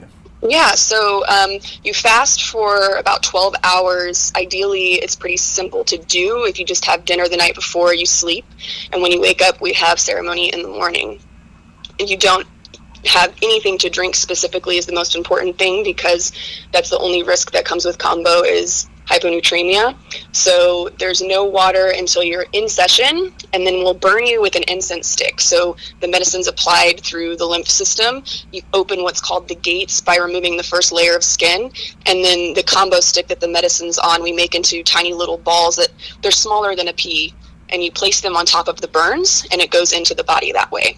A session is typically 3 to 9 burns, the first session, or 3 to 9 points of medicine. And then before the medicine is on, you drink the full 2 liters of water. So you get burned, you drink 2 liters of water, and the medicine is put on. And in a matter of a few minutes, you're feeling the effects of the medicine pretty instantaneously. Increased heartbeat, vasodilation, slight swelling in the face, maybe the ears, kind of heartbeat sensation there, smooth muscle contractions in the stomach, all of that leading to a purge. And normally the first purge is a water purge, and then from there it can be bile-like in the water, as well as mucus and candida, sometimes parasites. So it does a really deep cleansing on that level, and definitely energetically and emotionally as well. It's fascinating. After 20 minutes, the medicine is taken off. It can be kept on for up to 40 minutes. And then it's just integration, relax, let the medicine do its thing, and then get a nice little snack cup of tea. And that's normally a session. It's pretty simple and yet really profound in a short amount of time. When if you do this multiple days in a row, have you done this multiple days in a row? Is that what your training looked like? So the first time I worked with Kambo, I did 3 sessions in 2 days, and you can do multiple sessions in the same day if you'd like. Our training looked like observing people in process, so we could learn different types of treatments. And that ranged from traditional treatments to chakra treatments, meridian treatments, ear treatments, special treatments, combining all of those things together, layered treatments for elderly or people who maybe have more severe health conditions. But our rite of passage is actually a 3x3, which is 3 sessions in 3 hours. So you get the medicine put on, then it's on for 20 minutes, get the medicine taken off, rest for about 20, medicine on again. In the same burns, or do you in the same burns? Okay. So I had 13 points of medicine in my 3x3 with 14 burns, because we got to pick a pretty design. As they say, you most likely will never do a 3x3 in your life again. You better make it count, kind of thing, and enjoy the aesthetics of the burns. Makes sense. So I got a cool little pattern with my 14 burns and 13 points of medicine applied throughout those 3 sessions. What part of the body is it typically administered to? Is this on the arm or on the leg or on the back, or where is this going? That's a great question. So a traditional treatment for women is on the inner ankle, as it's furthest from the heart. And for men, it's on the deltoid, on the shoulder area. Okay. And then really it becomes, as you want to work with the medicine, where do you feel that you need it, or what kind of work you want to do with it? Because it's, for me, I think it does make a difference where you get it applied to the body. In the self-application, I worked with it on my right forearm as a body worker, wanting to work with some energetics, and also just like the easiness of it being on my arm and the medicine not getting knocked off while doing self-app. Okay. But my 3rd session I did on my leg, and that changed it drastically to be a lot of downward purge and like totally thought I was going to die on my bathroom floor sensation. Okay. Very humbling, very shifting for me in regards to clearing a lot of fear around future cancer, digestively, just so much there that came from that experience. And then at the training, my treatment for my 3x3 was on my shoulder blade. I've had it on my back before, on my ribs, on my chest. I did some grief points and chakra points and ear points as well in my special treatment. Holy Moses, mama. Yeah, the special treatment was one of the most profound for me, because I had root chakra points, so right like at my tailbone, and my 3rd chakra as well, and then grief points on my chest, probably I think 5 points of medicine on my chest, and another 6 points in my ears or something like that. Wow. And so with 16 points of medicine, I want to clarify that the number of points doesn't really mean much after a certain point. Like, when I had 9 points of medicine on me in my 2nd session of my 3x3, it felt like more medicine than when I had the 13 points on, because I had just gotten to a point where I had all of the medicine in the system that I could have, kind of thing. And it really just helps facilitate an easier purge. So like, it's really uncomfortable if you have 3 or 4 points of medicine and you really need 4 or 5, because you're like dancing at the edge of the purge, but it's hard to get it out. Okay. But if you have enough medicine on, it's just so effective and it just happens so quickly. So that's you mentioned that for women, traditionally put on the ankle, it's the furthest away from the heart. Why? Mike wants to know on the text line, why the deltoid on men? Is there a reason? Because it's closer to the heart. Because it's closer to the heart. Yeah, right so on, fair enough. They think that the men are stronger, or maybe this is an older traditional concept, right? And so they have it to where it's closer to the heart for them. And also, besides like the medical benefits and it giving you energy and clearing things out, working with depression, and it's also used for fertility, and it's also used to clear their scent for hunting, so that they can actually hunt without the animals smelling them. So it's got so many things and how it's used. And there's even some benefits that they don't, or ways that they work with it, the women in tribes, that they don't tell us how they work with it. Still, they keep it a secret. So. Sure. So you were talking about, working with, different meridians and things like that. So does it then look like, or is there anybody that is maybe adept with acupressure or acupuncture and targeting different points on the body like that with the medicine? Exactly. So part of the training was going into that a little bit, and I'm very grateful that I have an understanding with that as I implement acupressure in my massage practice, because it is a lot of information for those who don't have any insight into that. Yeah. And also there are some people in the training, they were talking about how they even have acupuncturists themselves that they go to that also receive Kambo. So they really have an understanding of it too, and they receive it that way. Another thing that's super exciting is there's a guy who is at I can't think of what Ivy League school, some Ivy League school who's decided to create his own degree in Kambo. So he started studying something else, and then he went to this total other thing of once he had the experience with Kambo, he's now doing an extensive study and creating a degree all about Kambo. That's fascinating. I feel like your entire education up to this point has led you to this place, right? Like, your entire background has led you here. It's pretty cool. I wonder, and I will look this up, and I wouldn't be surprised to find out if like Harvard School of Divinity was working on. Yeah, it's the hardest degree to get in the United States. Is working on something with Kambo. So, Jacqueline, you mentioned that people use this to work with abundance. Can you speak on that a little bit more? Yeah, definitely. So one of my favorite quotes from my manual, it says that Kambo circulates in the heart. Our shaman said that when we take Kambo, it makes the heart move accurately so that things flow, bringing good things to the person. It is as if there was a cloud on the person preventing the good things to come then. When it takes the Kambo, it comes a green light which opens its way, making things easier. And that's from Marcelo Bolshaw Gome. And I don't know who he is, but I really resonate with that because I've experienced the clearing of the energy. My first practitioner talked about it clears the cloud around the heart. And my first experience was that 2 days after we had our first sessions, we sold our home. And then the second time I worked with it, Matt and I said we need 10 more members at our yoga studio, and 2 days later I got a call from a woman saying, hey, I have 10 people looking for a studio. Our studio just closed in Nixa. And so I experienced like instantaneously using the power of intention and prayer and asking the frogs for something, because we had set the intention like we need to sell our home, and then it's sold, we need these people, and they showed up. That it worked that way for us very, very easily, effortlessly, the universe provided. And so I love that it works that way. Like, they are about abundance. They want us to know that we can have abundance. Absolutely. And there's nothing spiritual about living in poverty, for sure. Yeah. I got a question for you, sis. So you're talking about, the medicine after you're burned, then you drink your 2 liters, then the medicine is put on, on the points, right? And then it's removed 20 to 40 minutes later. If you don't remove the medicine after 40 minutes, does it still stay active? That's a really good question. I feel like it probably gets absorbed because it only has so much per point, and if it's needed in session, we also re-wet the points to kind of reactivate it, and you can flip them too, but then there's really only so much medicine within each dot. So I would say they've probably got it figured out that that's probably the max amount of time that you can really get everything from that. Makes perfect sense to me. Okay, and you mentioned also before people that have elevated medical issues. What's the protocol there? They just go lighter? The layered treatment is kind of how we work with that. So instead of putting all the medicine on at once, you actually put 1 dot on a time to find the purge point. It can also be used just for that. Like, I don't know what my purge point is. How many points does it take? Okay, let's do a layered treatment. And also, people that maybe have a colonoscopy bag or are missing an organ or are really, really old and fragile, you would do a layered treatment of maybe half a point of medicine at a time.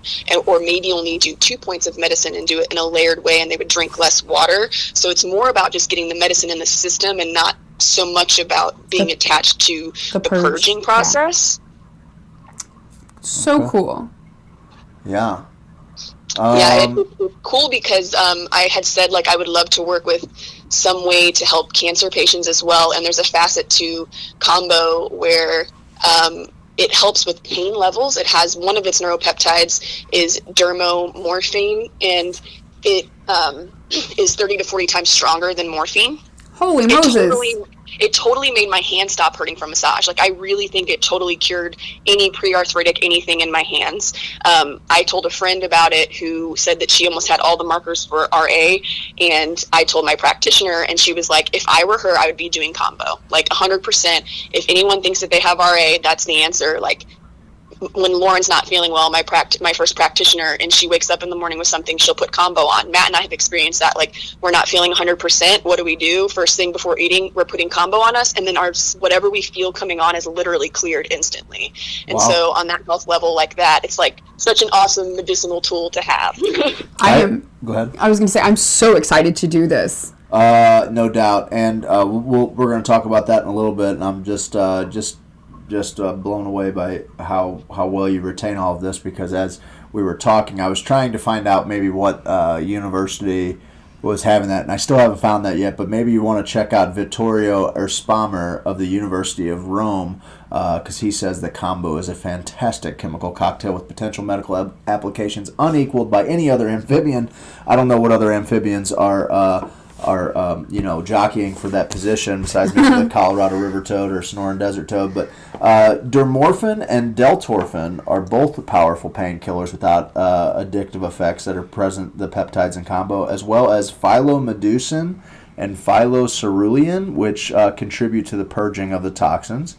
And then this is probably what this builds on what you and you were saying about when you feel something coming on. Maybe you can help with the tachykinins, support and regulate your immune system, and the dermaceptin is the antiviral with compelling evidence that it's useful as a cancer treatment. So it's got a little bit of everything, huh?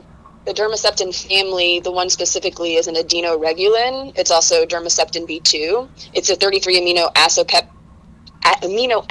peptide, and it interacts with the adenosine receptors in the brain, and it's a fundamental component in all human cell fuel, and it shows the effectiveness in killing cancer cells. So cool, man. You guys, that's my little sister. Isn't she wonderful? She's the best. So one of our Hoosiers here asks, has anyone ever heard of using this on animals, dogs specifically? Great question. We did talk about that in our training.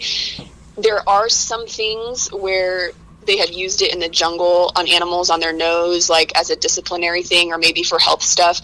And I stand with my practitioner, Ginny, my teacher, her saying that it's really important that we think about how the Western world works with how that might be taken as animal cruelty and the charges that could be in place if we did put this on an animal, because they can't actually say like, hey, I'm choosing to do this medicine. Sure.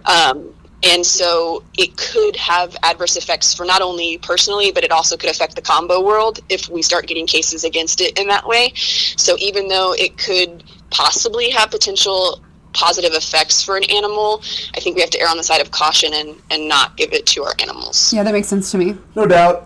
That's something that I've actually had this conversation about psychedelics with people that are potentially, non-communicative. So like, people that might be in a coma, people that maybe have severe MS or something like that, where they can't communicate, like where it might, to tie in what we were talking about a little bit earlier, there's a good chance that, it could get some brain signals firing differently. Yeah. But if those people can't communicate, they don't consent. Then it's a really sticky, weird area that we have to be careful with. But in my in my directives, you guys know, like if I have a major stroke or anything like that, have them hook up the DMT IV and let's rock and roll. Let's kickstart this thing. Paddle my brain, stick it on my temples. You know what I mean? So you guys know who I am. Anyway.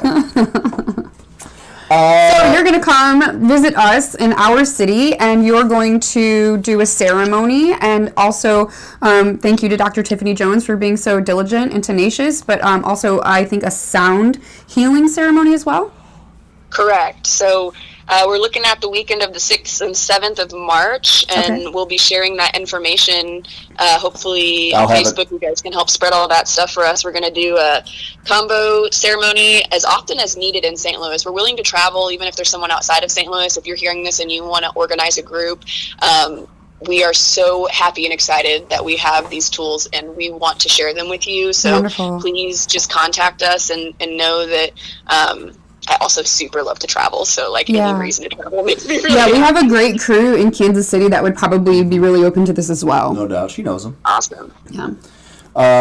Yeah. So, okay. So, with that being said, we're looking at about a month from today. Just about a month from today. A month from Saturday. We're going to try and put together a Kambo experience, which we can, I think, facilitate up to how many people? 8, maybe 10 people pushing it, but 8 people is what we're going to try and cap it at. And then if there's just an overwhelming support, we'll see if we need to work out something a little differently. It'll be a morning situation. And then we will do a sound healing later on that evening that can be as open to as many people as we can. I think if we do it upstairs at the Spanish Society, we can probably fit 30 to 40 people up there, socially distanced pretty easily. Absolutely. And it'd be really cool to hear the sound. It's my favorite. Kind of echoing through that room. So everybody, if you have some, I will make an event page. I believe it is... Remind me, sis, $100 for a Kambo ceremony and $30 for sound healing.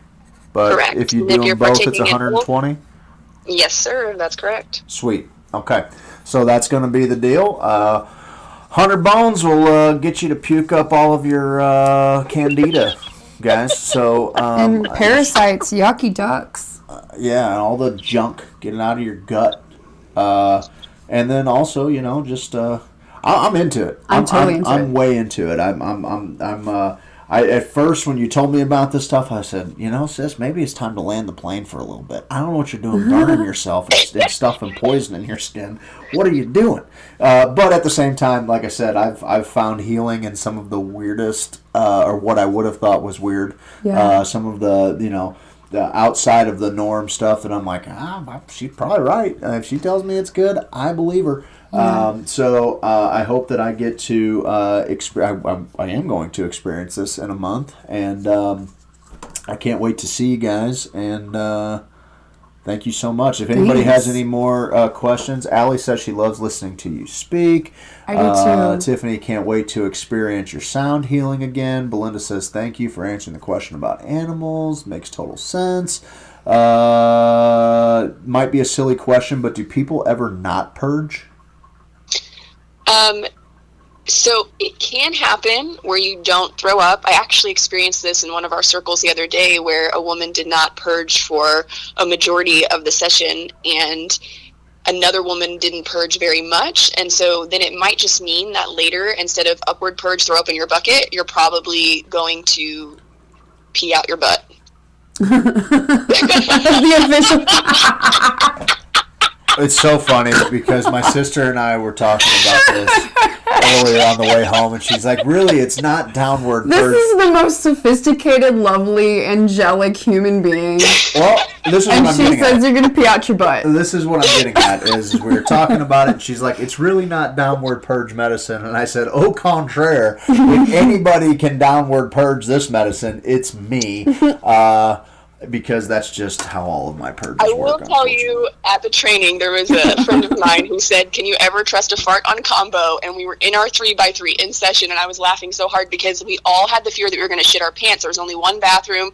There's 4 of us in session. We have a bucket behind a curtain in the closet just in case with a plastic bag in it. Like, Wow. I'm so afraid I'm going to fucking shit my pants in front of these people I just met. It was like...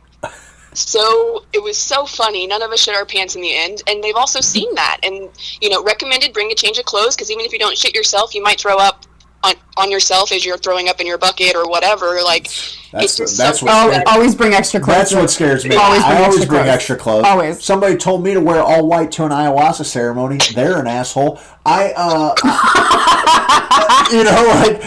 get out of ceremony the next day and I'm like, what is this little quarter-sized shit stain on my white pants? Oh, it's probably happened whenever I fucking sneezed or something because I have no control over my bodily functions. Gonna pee out my butt. Yeah, I peed out my butt, man. It's crazy. Anyway. Well, sis, I'm so excited to share with you guys. I'm so excited to see you all, and yeah, may Spirit bring the people who are ready to do the work together. And we might have somebody traveling from Nashville, it appears. It might be the first chance we get to meet Skittles. So that's awesome. Cool, guys. $120 get you both ceremonies. Otherwise, it's $100 for Kambo, $30 for sound healing. If that's all you're trying to do, we'll get together. I'm gonna make an event page. So the ceremony on the 6th is brought to us by Depends. We could probably work. We could maybe work out a sponsorship deal there. That's not a bad play. But I'm really excited about this. I'm excited to learn more. I'm excited to introduce all kinds of nature's I'm medicines. just excited to be in the same room with you for No 12 doubt. hours. That's very exciting to Hell me. yeah, it's going to No be doubt. so good. On a serious note, I do want to say anyone that is signing up will have to have a pre-consultation call with myself or Matt just to make sure that there are no health conditions that make you contraindicated or medications as well, because Okay. there are certain things that are contraindications. So Perfect. just to make sure that we're all good, and I will send you the flyer that I made, Bub, with my email and my number, and that way people can get a hold of me and we can Great. move forward from there. Great. We got people that want to hold a spot. She has a link to pay. Yeah. So as soon as what we'll do is we'll post your Venmo or however you prefer to be paid for this, and that way, as you get them, as soon as we hit our max, just let me know, and I'll shut down the tickets on that, and then we can just. That's a decent question. I'm going to assume that we want to enter this ceremony sober. Yeah. But we did have someone ask, what happens? Can you smoke cannabis before the session? So you can. It is not technically on the list of contraindications. It could make for a more difficult purge. It would be something to look at if it's more on the medical side of things, but like do what you need to do kind of thing is my advice. If it's recreational, I would advise to wean back a little bit just to kind of clear out maybe 3 days prior if you can, but it does not contraindicate you from the medicine. It just might change the experience a little bit and Yep. you'll get what you need. So There you go. So it can be done, but maybe you want to abstain for a little while. Sis, I can't wait to see you and talk to you some more, and maybe we can start doing something where you call in. We'll talk about yoga. We'll talk about yes, I would talk love about that. anything you want to talk about. The medicine. I think that you'd be a great addition. We're going to get Scotty on here to talk about fungus a little bit more. It's going to be a whole color affair. But everybody is singing your praises right now. They love you on the show. We need to get you going. You definitely need a YouTube channel. We'll get you going on that. And outside of that, if you're in the Springfield area and you want to check out Omni Health, right? Omni Health and Yoga. Yep, Omni Health and Yoga. It's right next to Mama Jean's. Yes, Mama Jean's at National and Republic Road. Yep. We're on the west side of the building in the back corner, and we have 2 weeks for 20 unlimited yoga all the time throughout the year, so you can check out all your classes. That is a really That's good a deal, smoking madam. hot deal. That's awesome. Yeah. All right. Well, sounds good. I may be traveling with our brother down to Springfield in the next week or so. So I will hopefully see you soon. Give our love to Matt and to those crazy little dogs of yours, and we will talk to you soon. Anything else you want to plug or pimp before we let you go? Well, I guess I just very briefly just want to say, aside from Kambo, the sound healing, people don't know about that our sound healing isn't a traditional just gong and singing bowl sound healing, that we implement like 11 to 13 instruments, whatever we're feeling, that are from all over the world, and we take you on an entire sound journey for like 2 hours. Yeah. And so it's like the same thing as Aya without the Aya, because we get you to drop into the theta brainwave state pretty quickly and then just let you go coast to the ethers for a little bit and bring you back. So it's a pretty fun way to get some healing in there and clear It's awesome. subconscious. And so, yeah, hope to It's see you guys all awesome. there. The freaking You feel Koshi like you're chimes are on the greatest. a boat They're in my the ocean. favorite I don't instrument ever. understand how you do it, but in a world, and I kind of live in the spiritual world like you do as well. Like, it's my very normal everyday life, and so it's such a treat to get something that's so extraordinary that it seems like a luxury, in that space where everything is luxurious all the time. Yeah. 5 Dig stars, it. highly recommend. That's all I'm Dig saying. it, no doubt. Sweet sis. Well, I will get the event page up tomorrow. We'll get those tickets sold right away, and we'll do the dang thing. Thanks for calling Awesome. in, and See let's. you guys soon. You're welcome. I I love you. All right, love Have you a good too. night. We'll talk to you soon. You too. All right, bye. That's my sister. She's awesome. She knows so She's much. one of my favorite people that's ever existed, She's just ever. She's just so dedicated to the work. Her discipline is. There's not many people with her. The only with her person I level know of who is discipline. more disciplined than her is her fiance. No doubt. No doubt. He's So, kind of a badass. Hung drum was my favorite. They got drums. They got ocean drums. He does have a didgeridoo. We know a couple of didge players. You know what else he's got? We actually, now that I'm thinking of it, both of our families are pretty dope. Yeah, no doubt. No doubt. We know love the Mama Jeans girls. The Mama and Mama Jeans lived at the independent living I used to work for. Awesome. I will be the first sub to her YouTube channel, Rock and Roll. We'll help her get that set up. I think it's a really good idea.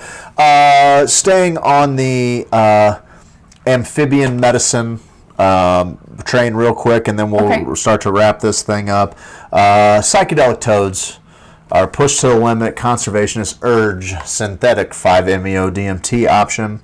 There's a great Vice video. The new season of Hamilton's Pharmacopoeia begins with him basically apologizing for a big mistake that he made, talking about where 5-MeO-DMT, the toad medicine, where it was kind of originated.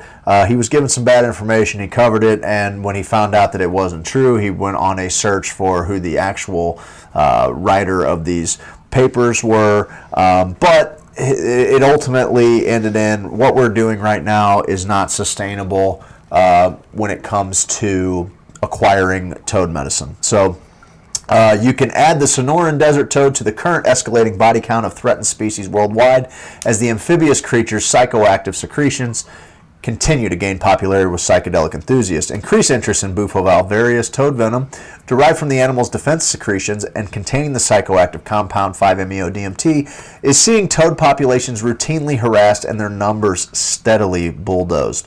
The expanding practice of extracting their venom for their prized mind-altering toxin has had the effect of creating a cottage industry over the past decade, which has translated into many thousands of toads at a time being captured and milked of their venom.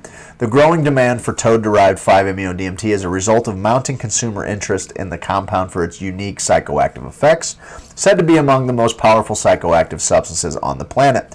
Users in the U.S., where it is a controlled substance, and Canada and Mexico, where it is not a controlled substance, find that the dried and vaporized toxin holds extraordinary therapeutic qualities, touted for its fast onset of just a few seconds and its short duration, sometimes lasting as little as several minutes. 5-MeO-DMT can catapult users into a state of oceanic bliss and a feeling of unity with all living things. People commonly report positive, expansive experiences that alleviate the baggage of past emotional traumas. At least one European study conducted in 2019 showed a diminishing of depression and anxiety after just one session. But use of the substance can also be a heavy psychic load. Due to a lack of rigorous clinical research, data on outcomes are a mixed bag.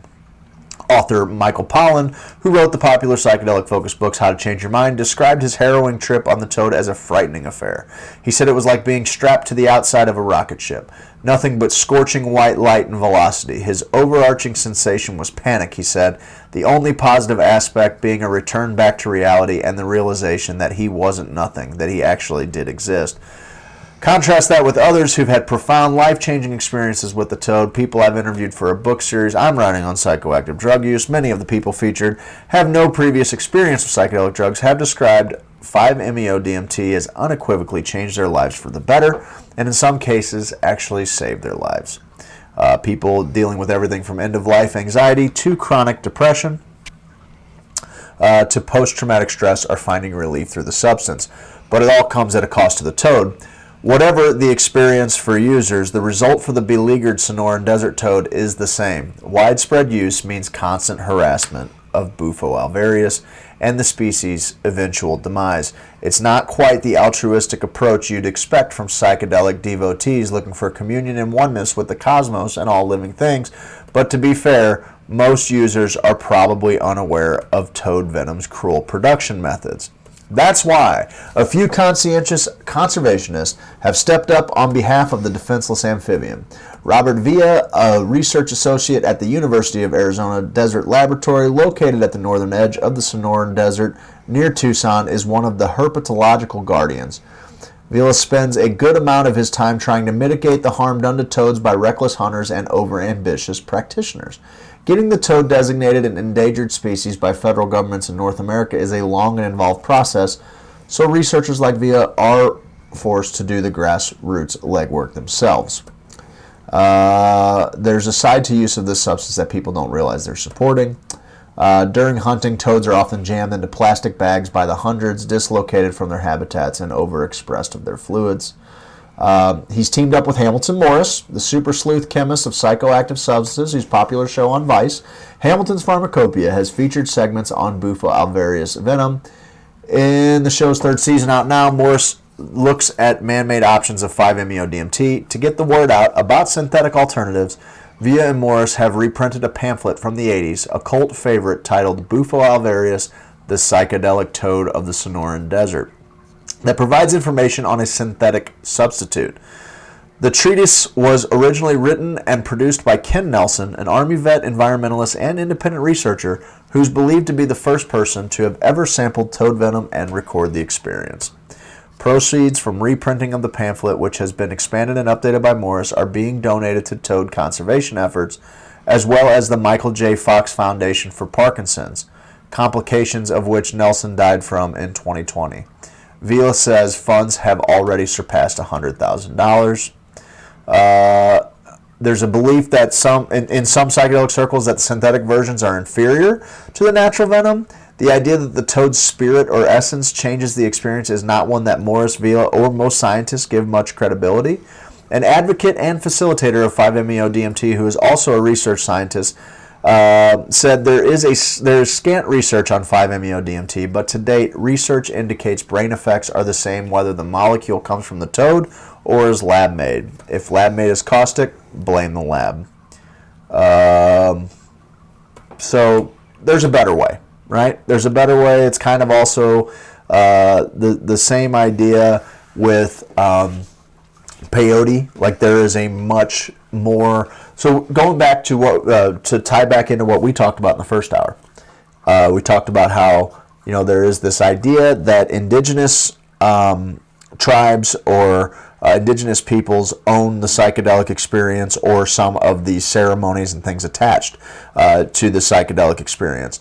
Well, in one particular instance where their way is not the best way is how Native American tribes, indigenous cultures harvest peyote.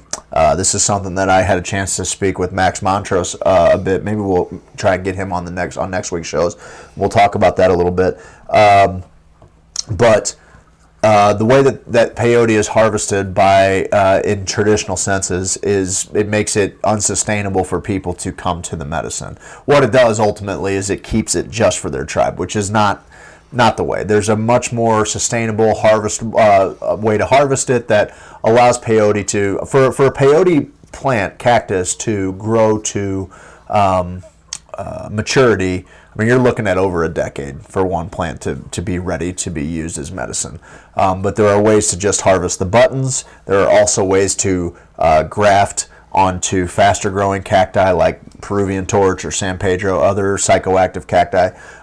So there are better, more sustainable ways that as more and more people are coming to this medicine, we need to look for ways to make sure that it continues to be available for our kids and our grandkids and their kids.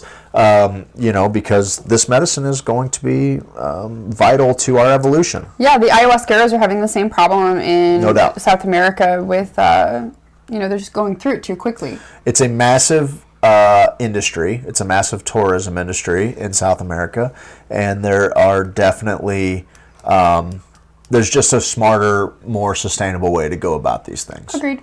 So let's just be smart. So let's just be smart and figure out what it is that we're trying to do.